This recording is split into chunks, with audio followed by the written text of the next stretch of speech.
Hello and welcome to Paul and Ted's Talk Time. This is Ted and I'm Paul, and today we're going to be talking about faith.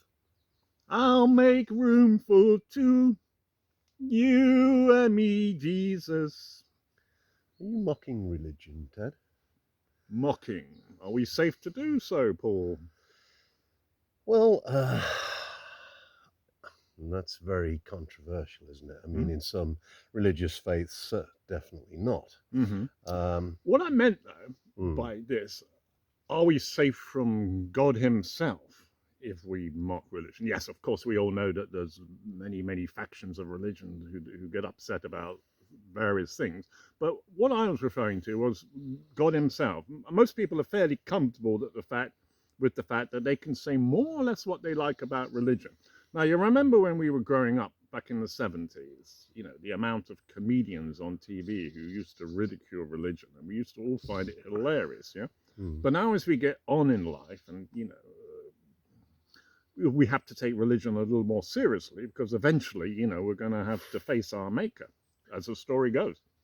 Well, it depends on your point of view. I mean, if for personally, I mean, I've abandoned what I was conditioned into believing in terms of a faith. I mean, What? a faith is the absence of proof, Right. Well, basically. this is what we're discussing. Yeah. If you want to have a definition of faith, it's a blind belief. Mm-hmm. Now, I take a very solipsistic view on this, and Solipsistic. solipsistic. Yeah, let me explain that. Mm. Solipsism is a philosophy which basically states that the only real existence that you can know is your own existence.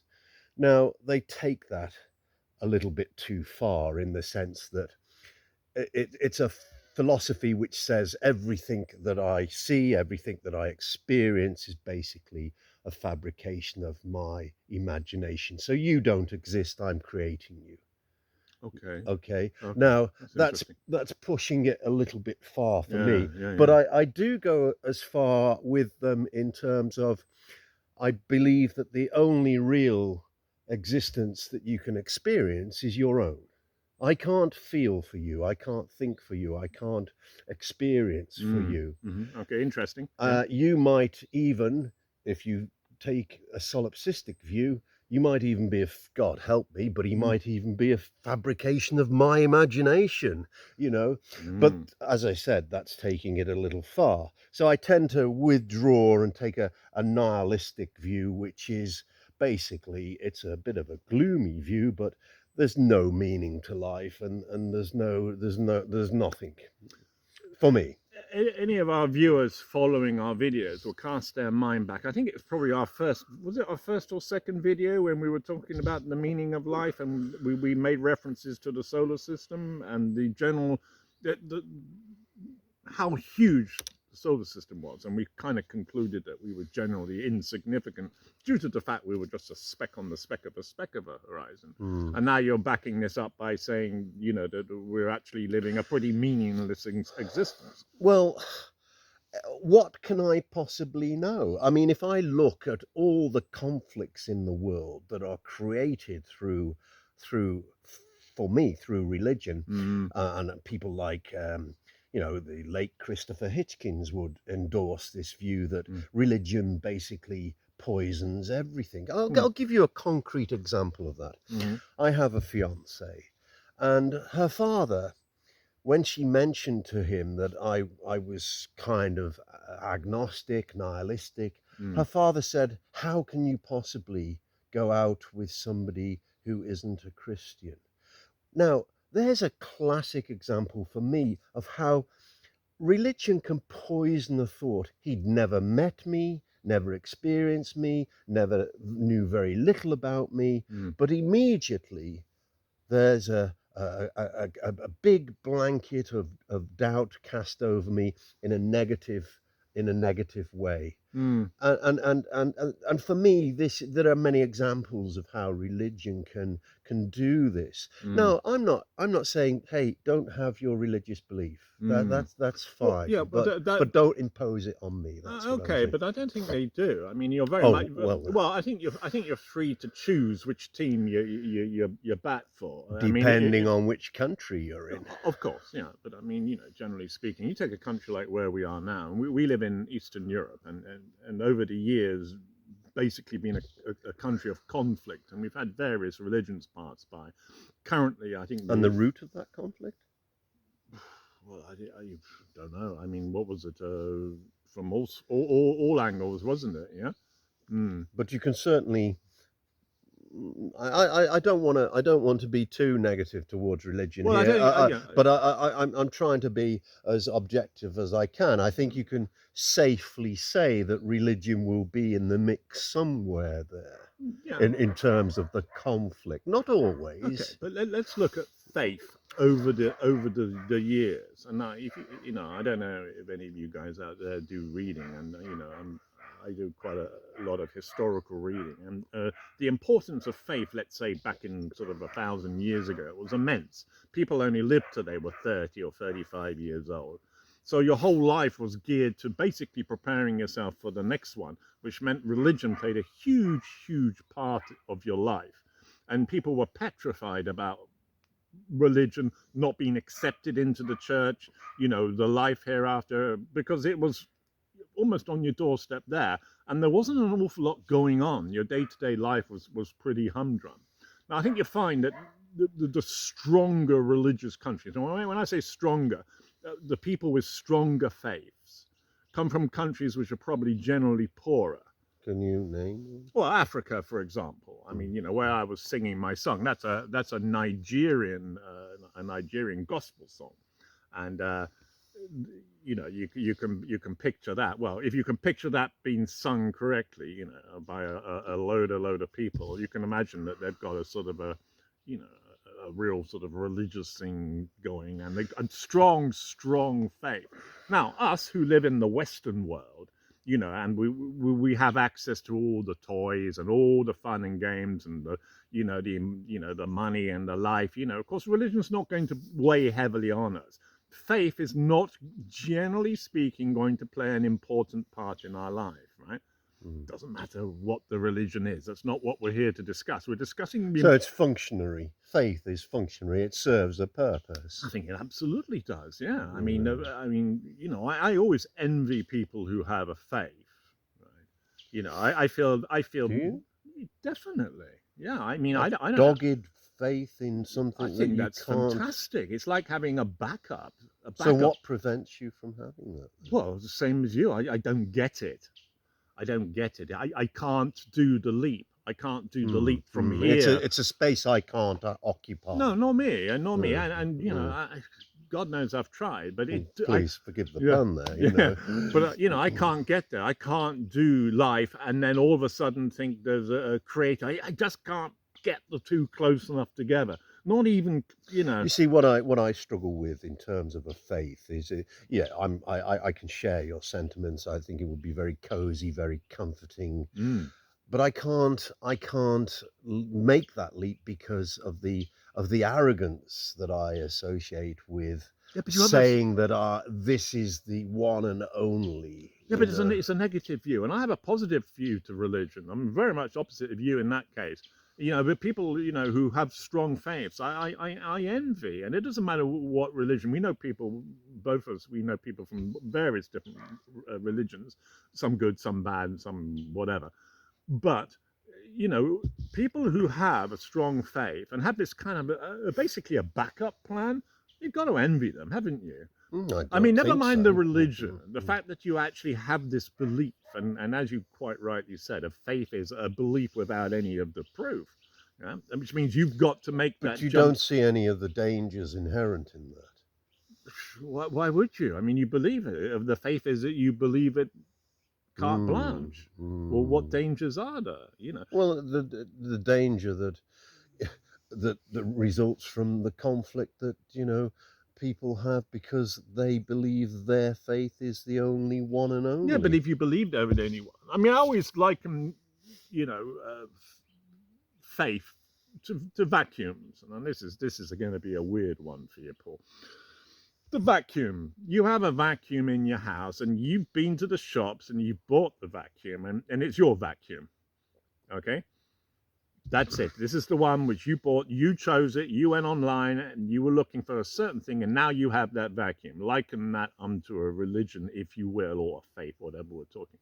Somebody comes knocking at the door, vacuum salesman. Here, I got a vacuum. Sorry, don't need it. And I said, yeah, but what vacuum do you have? And you have the XYZ vacuum. Well, mine's better. It's cheaper. It's more functional. It can do this. It can do that. And it can do that.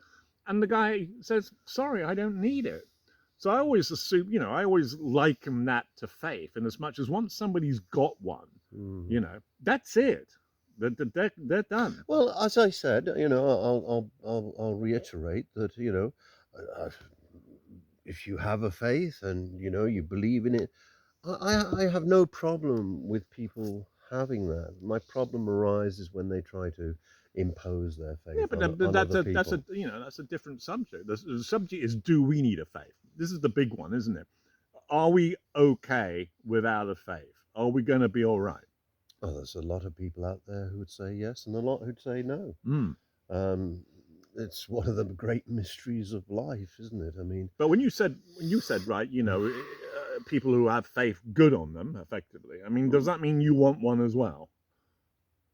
If somebody well, said, if somebody came up to you and said, listen. look, Paul, here it is. This one, Okay, stop. this one we got Okay, tailor made for you. okay.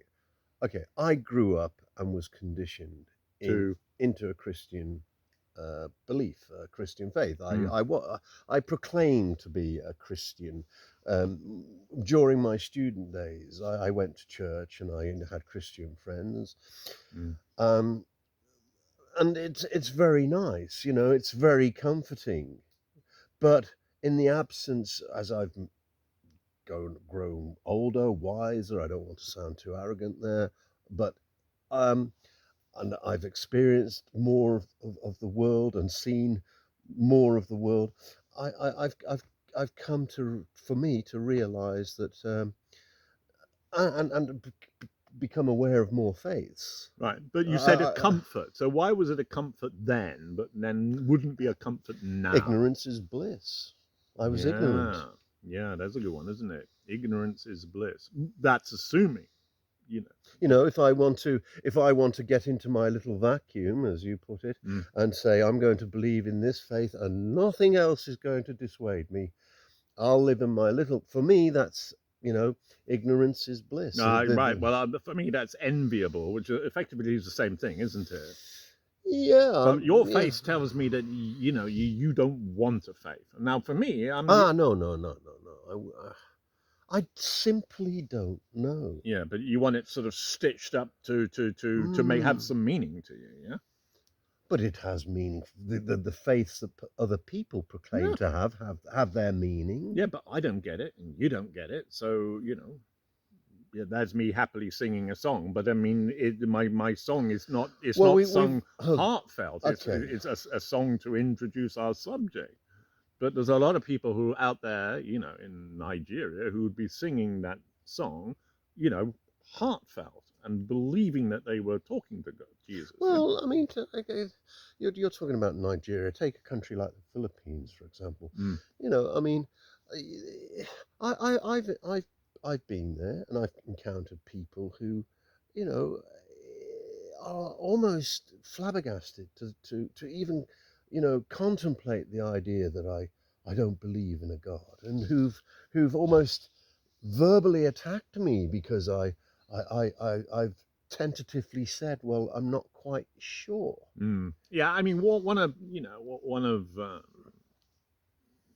something, you know, over the years, what I've tended not to broach religion as a subject with people who have strong faiths, you know, family included. You know, I keep my opinions to myself But and don't get in any kind of to do with people. but wouldn't it be nice if respectfully you could, so that maybe you could be persuaded into their fold, if you like. Oh, it depends on how you're going to go into it. Are you going to go into it open-minded, or you're going into it I think you to have to make a go in. point? You know. I know, I think you have to go into it open-mindedly Yeah. and be reasonable about it, and try to dispense with any preconceived or negative Yeah, but views you might have about see, it. on the other hand, you see, just because we don't, believe in it or go with it, doesn't make them wrong, does it?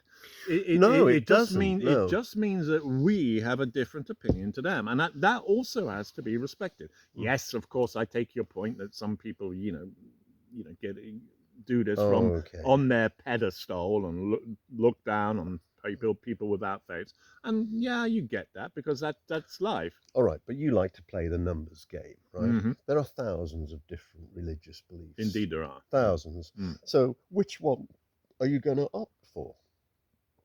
They Well, all can't be right. Well, Surely. let's go back to the vacuums. Let's pick one which suits us. Yeah, but you're either going to be signing up for this meaningfully. In other words, you're going to go the full hog, or whole hog, or you're going to be doing this just to get your name on the paper of a religion, so that when the time comes, somebody can be saying some kind of prayer over you, as it were, and everybody around you is now happy because okay, he signed up for that team right at the last minute, but we'll take him. It's all right, we'll take him anyway. I mean, is that how it's going to be? Yeah, but let's try and look at this in a kind of broader historical context, right? Mhm. Let's take a lot of religions believe in a god-like figure, right? Some of those gods proclaim to have revealed themselves, physically in the Son of Jesus, in the Son of God, Jesus Christ, or various other prophets. But relatively speaking, these religions, the big ones, if you like, they're relatively new, because how old have Homo sapiens been on this planet? Well, a long time. 250,000 years, 200,000 years. So let's cast our minds back. That's a a, a, a, a sort of broad figure. I don't know the exact figure, but let's for argument's sake say it's 200,000 years. Okay, so let's cast our mind back to, here we are, Ted and Paul, not sitting in the garden, but we're 170,000 years ago. Where are we, and where's our God? It kind But of. who says there wasn't one? Well, yeah, that's a. Who says that they weren't talking about God? They must have been. They must have been thinking, well, They must have. Yeah, I think so. Oh, him. Are they not? Where are they? Are they? Are they? They're certainly not in houses. They're in some kind of caves. Cave, aren't they? Right. I mean, and they're pretty basic in their. Well, they got to get up, go out, and get food, and come back. I mean, are they really going to start? Well, I think so, because I think they will worry because people. So what would they do? What? They would invent one. They would invent one. There you go. No, I'm with you. I'm with you all the way. There you go. I mean, now. So what are we saying? All religions are invented? Yeah. I'm certainly saying going that. for that? Yeah. So let's look at the next step. In fact, if you look at some religions, they would dispense with that whole evolution of the Earth evolving and the Big Bang, and they would say that the Earth was created in why 10 not? days. Well, why not?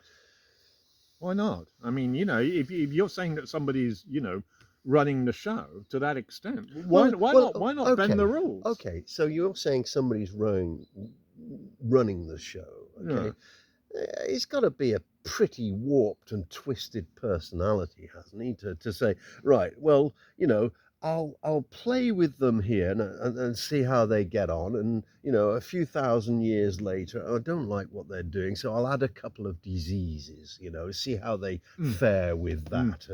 And then see what happens if we create a war here and a war there. I'm sure most Christian commentators will get that sort of view the entire time. But then again, okay, how close to utopia would you have to be before you said, okay, this sounds like a real God, somebody who's loving and caring. I mean, why should he be? Well, let me get back to your point you made earlier. Would I like one? Would I like somebody like the figure of Jesus Christ? Yes, I would. Of course, I You would. would like. Yes, of course. Yes. I Very mean, good. the teachings for me, the love, the compassion. I'll sign. Give me the dotted line. I'll sign up for that. Mm-hmm. You know, Mm. but I just.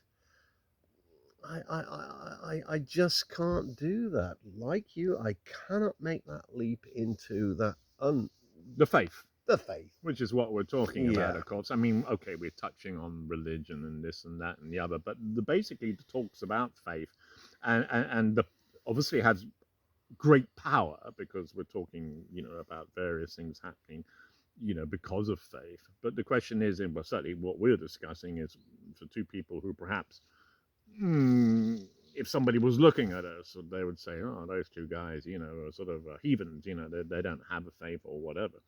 That doesn't mean to say you don't want one or you're not open to suggestions. It's just the fact is we're stating how you are at a given moment in time, right? And I think we're looking to see where one goes from here. Well, So we've already touched on that in our life after death Yeah, video. yeah. So let's kind of wrap things up on that theme of, let's supposing you get to the gates of damnation or heaven. How are you feeling? Um, 50-50. You're thinking 50-50. Yeah, 50-50. Yeah. Have I done enough? Have I done enough? Yeah. Yeah. And so you do you have, I didn't word that question very good actually. Do you have a faith of some description? No. None whatsoever. It's So not, for it's you, not when you, none. It's not none whatsoever. It's the well, same. you can Yeah. help me out here. Yeah. It's like I want to be in with the boys. I remember when we used to work in the Middle East, so we had some fairly wide range of experiences. And I used to talk to some of our friends, who obviously were Islamic, and I said, what's the deal here? And they said it's like being part of a massive big boys club. I thought, well, how do you mean? And they said, well, that's how you feel. You feel like you're A part of brotherhood. a brotherhood, yeah. And I thought, well, that sounds kind of cool. I remember at school, I went to one of these schools where we had to go to chapel every single day. Yeah, it wasn't Sundays, it was every single morning. And you would pray and you would sing a hymn, and there'll be some notices about something going on that day, and then you'd all go out and you'd go to class afterwards. So every day for what, a good part of 10 years, I was in church, you know, every single day. Has that affected my state of religion or faith? Yeah, maybe. If I look at my yeah, my friends there, are they the same as me? Yes, some, but not all of them. I'm good friends with the former Bishop of Exeter, so there is religion in there somewhere. So if we, here's a question for you: if we were raised in the Middle East, say in Saudi Arabia, as you said, we've both had experience there. What religion do you think you would have now? Oh, without doubt, one of the boys. Definitely, without any doubt whatsoever. So doesn't that kind of raise certain red flags as to... What's a red flag? Well, why would it be a red flag? Because you're doing the same as everybody else. Because it just goes to show that, where you are born simply determines your religion. It doesn't make the religion valid. Yeah, it doesn't make it wrong either. I'm not saying it's wrong. Well, yes, you did. You said red flag. That's insinuating that it's wrong. No, that's where you only are. On the point that we're talking about a faith, and is that religious belief valid in terms of that faith? Well, it's valid because that's where you are. Everybody else is of that religion. If, for example, if I didn't go to chapel, the punishment I would get for not going to chapel would take me about 10 times longer than actually going to chapel in the first place. So there I was going to chapel with everybody else. Was I singing hymns? Yes, I was. Was I saying prayers? Yes, I was. Because that's where I was at that given moment. Okay. So there you have it. Faith. Oh, we might have to do a part 2. You never know. So stay tuned, and don't forget to hit that subscribe button, and let us know your comments, and we'll see you soon. Bye for now. Bye.